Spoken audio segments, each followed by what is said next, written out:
encharcada, alma repleta de chão. Todo artista tem de ir aonde o povo está. Se foi assim, assim será. Cantando me desfaço e não me canso de viver, nem de cantar. Olá! Voltamos hoje com o nosso programa Revendo a História. E dessa vez, o Revendo a História está tirando a prova dos 9 com vocês. Porque nós estamos trazendo para vocês conhecerem as pessoas que nos contaram aquelas histórias que nós repassamos para vocês. Hoje nós escolhemos esse cenário gostoso, que é o Bosque Municipal de Três Rios, para conversar com uma pessoa muito importante.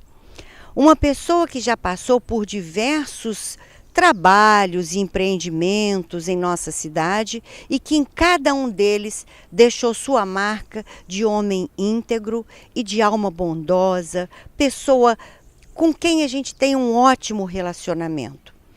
E essa porção de etapas na vida dele serviu para fazer dele o sábio que é hoje.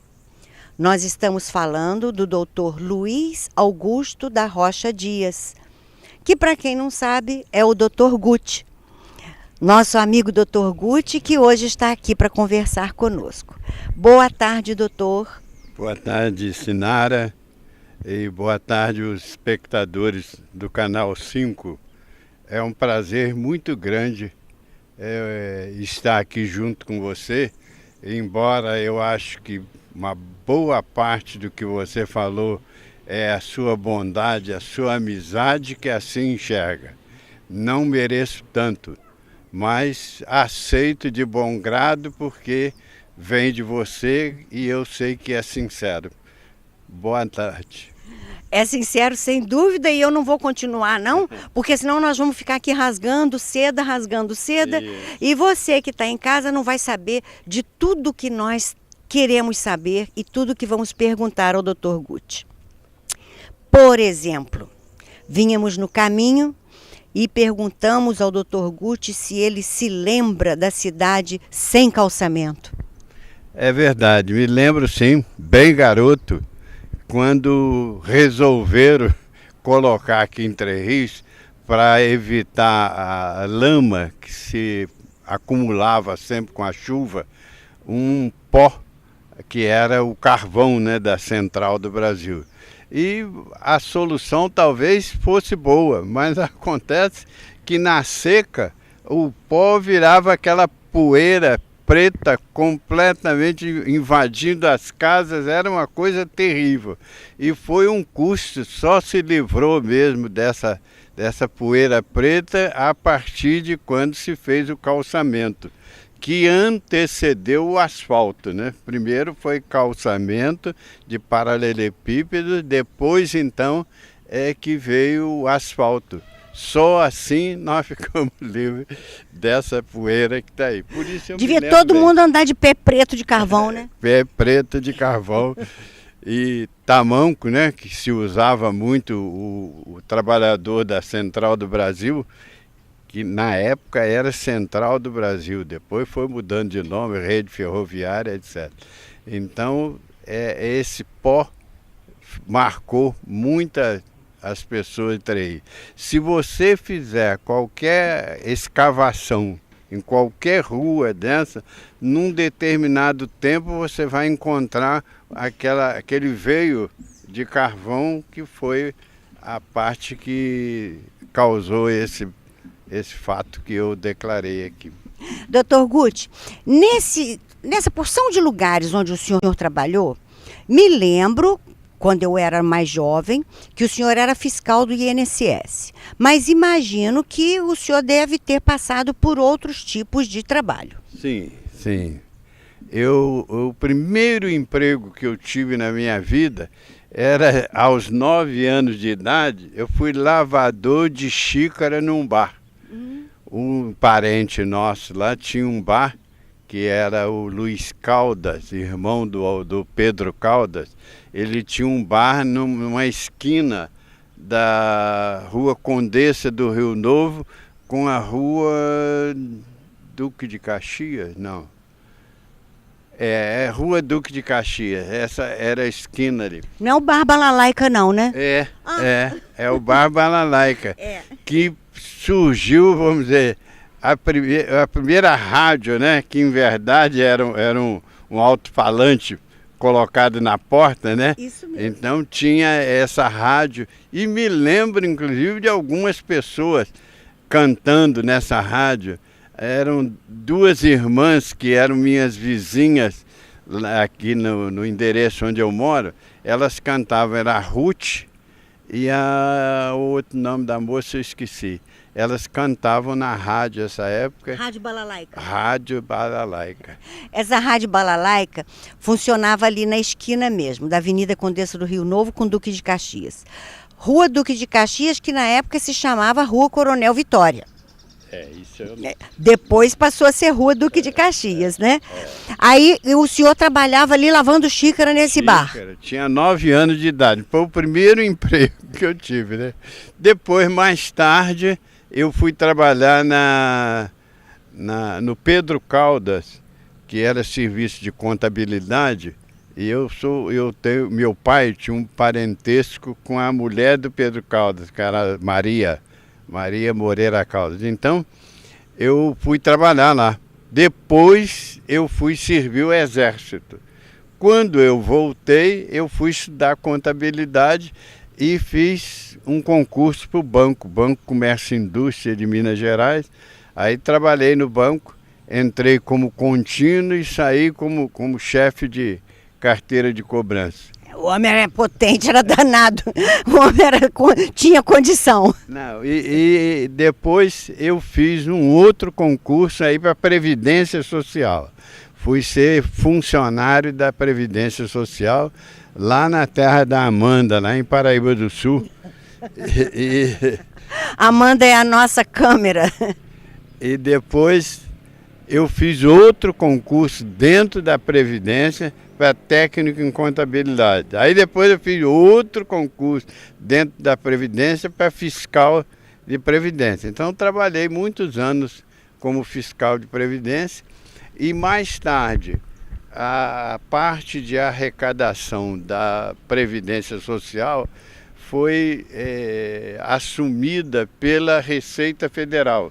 Hoje quem arrecada os valores da Previdência é a Receita Federal. E eu fui incorporado na fiscalização da Receita Federal. Hoje eu sou aposentado como auditor fiscal da Receita Federal. Casado com Dona Lair, que foi diretora do cartório distribuidor muitos anos. Isso, né? Foi titular de cartório, aposentou também. E outro detalhe é o seguinte, mais tarde eu estudei advocacia, né?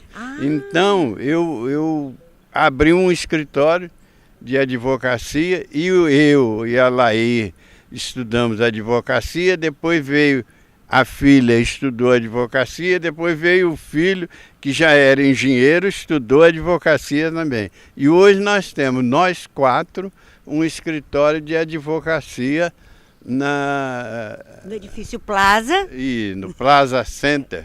Se chama Grupo Lard. Lard, de Luiz Augusto da Rocha Dias. Grupo Lard. Então, doutor Guti, nós conversamos aqui sobre a sua vida profissional. E isso foi interessante porque muita gente ficou sabendo desses locais todos por onde o senhor passou e que eu tenho certeza que deixou muitas saudades nas pessoas que trabalharam com o senhor. Fui bancário. Bancário, no Banco Comércio e Indústria, como o senhor disse. Mas agora nós queremos saber de uma parte da sua vida que não era profissional e sim amadora, mas que o senhor exerceu tão bem como um profissional. O teatro, a paixão, uma das grandes paixões de Três Rios, o grupo de amadores teatrais Viriato Correia. E isso começou quando com o senhor? Olha, comigo desde garoto, eu sempre gostei muito de teatro, né? Talvez seja aí a genética, né? Meu avô, em 1915, já trabalhava num grupo de teatro aqui em Três Rios, que eu já ouvi e vi, inclusive você quando falou alguma coisa a respeito do Gativic, que é o grupo de amadores teatrais Viriato Correia, que meu avô tinha um grupo de teatro chamado Dias Braga, né? Se chamava Grupo Dramático Dias Braga, não é? Isso. E seu Vicente Dias, que era o avô do Dr. Gucci, era a pessoa que mais arregimentava outros amadores para trabalharem lá. E o Dias Braga, gente, como eu já disse uma vez, a receita dos espetáculos teatrais que o Dias Braga levava ia sempre para algum fim filantrópico. Como, por exemplo, a jardinar a Praça Oscar Wenchenck, que é hoje a Praça da Autonomia, como distribuir alimentos para os pobres, como comprar um avião. Não é? Então vamos contar essas. E o navio também? E vamos ver. Então o senhor já tinha isso na genética. Isso. Então eu sempre, quando garoto, assistia os espetáculos do Gativic, né? Me lembro bem do Dodô, Cara Suja, Violeta Silveira, todos trabalhando lá no cinema Glória. Então eu assistia aquilo com uma vontade imensa. Depois foi o tempo passando e eu assistindo, mas só como espectador, né? Um dia eu vou ao teatro e vejo uma peça lá já no Teatro Novo, né? No prédio, vi uma peça chamada A Força do Perdão. Tinha, assim, cenas técnicas, sabe? Muito importante, muito interessante. Aquilo me despertou uma curiosidade tão grande que eu chamei o Nelly, que era o diretor do Nelly Alves de Souza. Isso. Pai do Torininho? Pai do Torininho. Então eu disse a ele o seguinte: eu gostaria de assistir esse espetáculo, mas atrás, para ver como é que vocês fazem isso. Ah, então pode ficar, mas fica ali, ó, senão você vai atrapalhar os outros, né? Porque está fora do contexto. Aí eu fiquei lá olhando com muita curiosidade. Aí o Aledimar em cima, operando uma gravadora, sabe? Aquele negócio antigo, bem antigo mesmo. Tinha aquelas rodinhas de fita, né? Antigo agora, mas naquele tempo era o que tinha, né? Era moderno aquele. Então eu fui para lá para ficar, que lá tinha uma visão melhor, né? Ah, você não sabe de uma coisa, deu um defeito no gravador e ele não queria rodar. Aí o Ledimar me botou para rodar a fita com o dedo, para ajudar o gravador a tocar, senão não ia ter o espetáculo, porque a gravação era a base do espetáculo mesmo. Então eu falo para todo mundo que eu ingressei no teatro, meu primeiro trabalho teatral foi rodar a fita com o dedo. A partir dali eu me incorporei ao teatro e fui participando tudo. E eu não tinha, em princípio, eu não tinha nenhuma esperança de trabalhar em teatro, porque eu sempre fui uma pessoa, assim, um garoto muito tímido, mas muito tímido mesmo, de quando a professora chamava meu nome lá na sala de aula, a minha vontade era enfiar embaixo da carteira de tanta vergonha para responder. Então, mas aí isso fez com que eu fizesse força para ir para o teatro, exatamente para dominar a timidez, superar isso que está aí. E recomendo até aos tímidos, iguais a mim, que vão para o teatro. Vão fazer teatro que vocês vão recuperar. Eu sempre quis fazer teatro. Nunca fiz. Sempre quis fazer teatro. Nunca trabalhei no Teatro de Três Rios. Mas a sua irmã trabalhou? Sim, minhas duas irmãs. Minhas duas irmãs trabalharam. Mas acontece que, às vezes, até eu encontro algumas pessoas que dizem assim: ah, vai fazer uma peça teatral, Mas essas peças de agora não são muito do meu tempo, não.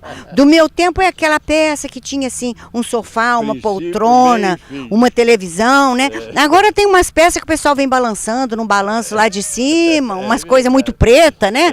Tudo muito preto. Então esse aí não faz muito o meu estilo, não. Eu sou mais do tempo anterior. Nós vamos dar um intervalo pequenininho e vamos continuar essa conversa. Cantar era buscar o caminho que vai dar no sol. Tenho